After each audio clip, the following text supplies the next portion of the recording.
Welcome to the Past President Series, sponsored by the National Conference of Bankruptcy Clerks. Joined today by Una O'Boyle, the current clerk of the Bankruptcy Court in Delaware. Una, welcome. Thank you for doing this. And thank you, Jeff, for doing Glad to be here. So Una has a diverse career with the judiciary. Una, tell us how you got started. Tell us your background. Well, I went to law school a little bit later, towards the end of my 20s. And in law school, right away, I got interested in bankruptcy with a great professor. I was her research assistant, Professor Karen Gross, who's written a lot of books, mostly on consumer stuff, consumer bankruptcies. I had an internship with Chief Judge Burton Lifland in the summer during law school, who had Eastern Airlines and Macy's and a bunch of cases. He had a clerk lined up already, so I ended up clerking for 2 years with Tina Brosman, which was a terrific experience. I left there and went to Wall Gotshal to their corporate restructuring department for a few years, and decided that working 7 days a week, 20 hours a day was not for me. So Judge Liflin called me when his career clerk was leaving, and so I went back to the bankruptcy court. I clerked with him for 13 years. It was a very different clerkship. We worked with, he was a delegate to the United Nations, the UNCITRAL, and we worked on the UNCITRAL model law, which then became Chapter 15.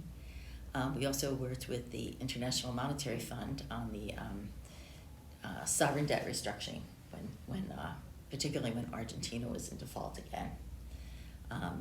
And then through some change in the clerk's office, Vito became the clerk, and I took over as chief deputy in New York Southern.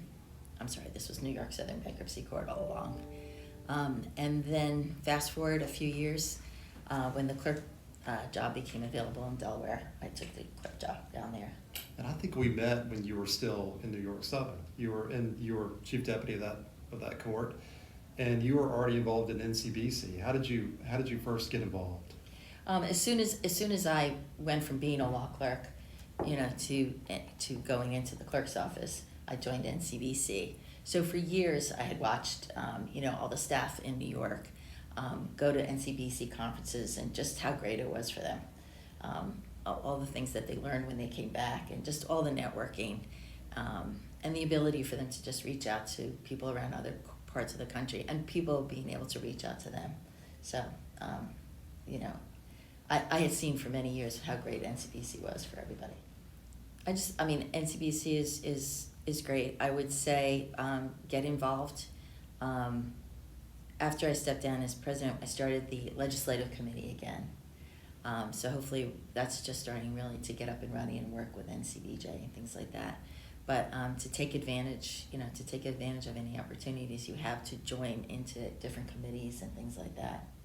As far as leadership in the court and being a manager and things like that, one of I think the most important things was giving people an opportunity for you to get to know them, and not base your opinions on other people's opinions and things like that. So, and really just getting to know people, getting to know what their strengths are, and helping them get into the right position, even in CBC or whatever. So you were president during the COVID years. That was certainly a challenge. Any memories of leading during that time, or? Well, I think everybody that was around back then, if you remember, I think at the beginning of March in 2020, Eddie was the president. He was winding down his presidentship, and we were getting ready for Anaheim conference, the last touches on the Anaheim conference. Fast forward 3 weeks later, everything shuts down. So it's shelter in place. We don't know, as I think if everybody remembers back then, I know our court was entering orders for 2 weeks. Everybody thought it was going to go away in a month. So, we struggled with that for a while, and then of course we realized we had to cancel the conference. So, but the board and the education committee and the lead committee were terrific. Everybody pivoted right to virtual. So Lead Academy was able to go virtual, and then in the fall we were able to do some of the courses we would have done at the Anaheim conference virtually. So it was terrific. By that fall, we're now thinking, okay, what's going to happen with Boston? We still don't know. So we struggled with that throughout the year. We decreased our the numbers that we had contracted for, but by the spring, the following spring, Boston was still in Boston was still socially distancing. The restaurants were only 25%, and so then we had to cancel Boston and re-up it for 2024. I take it from that you've learned how to adjust on the fly and to pivot, when you need to pivot. Right. And of course, like all the other clerks, I'm doing the same thing at the court. Yeah, of course. Yeah. So you lead a court that is maybe the largest receiver of Chapter 11 cases, and certainly complex Chapter 11 cases. What have been the challenges for you as a clerk in leading a court of your size with the number of cases that you have? Well, when I first got there, much to my surprise, even though the kind of cases that we were getting, the judges were still on paper. All the orders were on paper. A 900 asset purchase agreement with an order approving it was being scanned in. So my first goal was to convert everybody to electronic filing. I had to do that. E-orders rather. They were doing electronic filing. Even the lawyers were just like, we can't do first day orders on e-orders. We need paper. We have to write. So that was my first.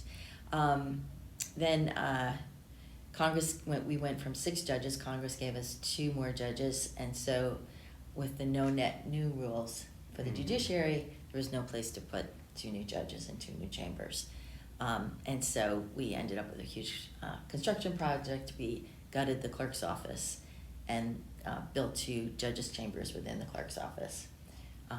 They're quite a bit smaller than the other ones, chambers, but they're very nice.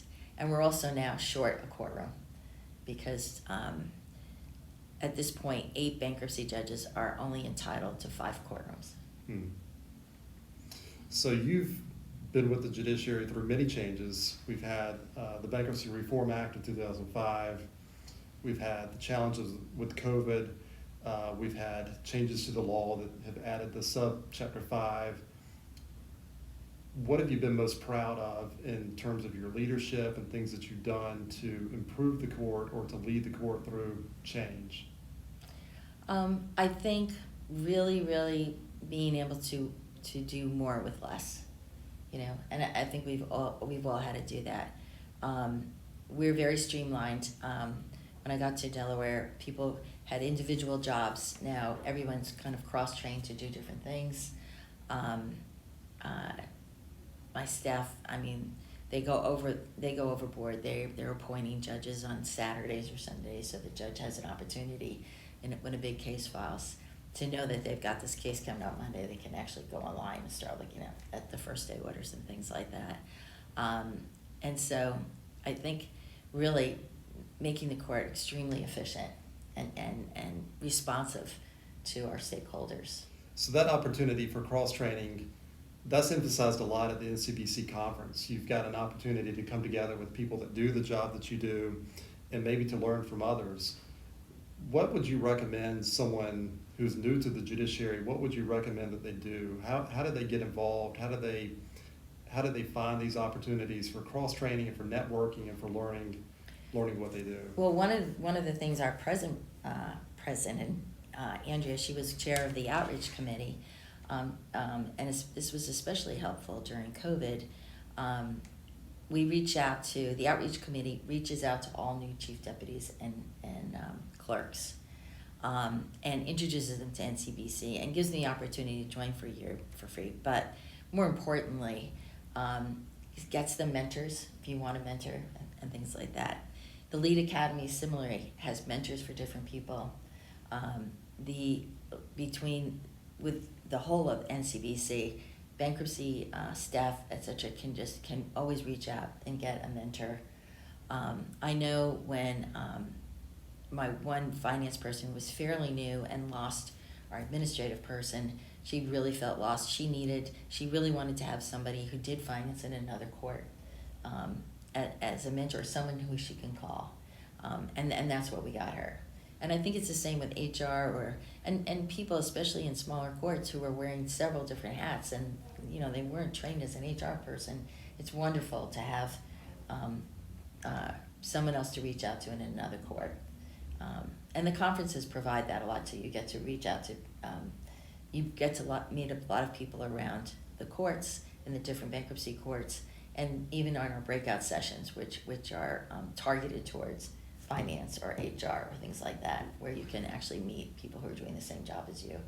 Do you think that's one of the biggest changes that we've had at NCBC, is this opportunity for virtual learning? I mean, that seems to be a new thing since COVID, but I mean, we also have, I think maybe a new generation of leaders within the court organization. What do you think the biggest change has been since you've joined the organization? I mean, on technology and leadership. Yeah. Yeah, I mean, we're able to reach a lot more people, and I think it gives people a lot more opportunity for them to grow and reach out. What do you think the biggest challenges are right now facing the bankruptcy courts? It's budget. It's budget, as always, more so than any of the other courts. I think the filings have been down a lot in some of the smaller courts. Some judgeships are not being refilled, but as it's cyclical. So those courts are in danger of not having enough, losing staff, and then when the filings start coming back, not having enough knowledgeable staff, because it takes a while for people to learn their jobs in the bankruptcy court. Any closing thoughts before we wrap up today?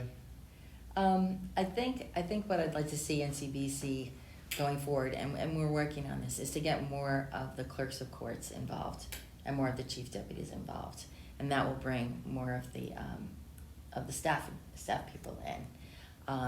I know that when I've hired people from the district court, fairly recently, they didn't even know about their FCCA, which is our kind of sister organization. So I think there are certain courts that are not involved because their clerks or chief deputies are not involved, and to get those people more involved.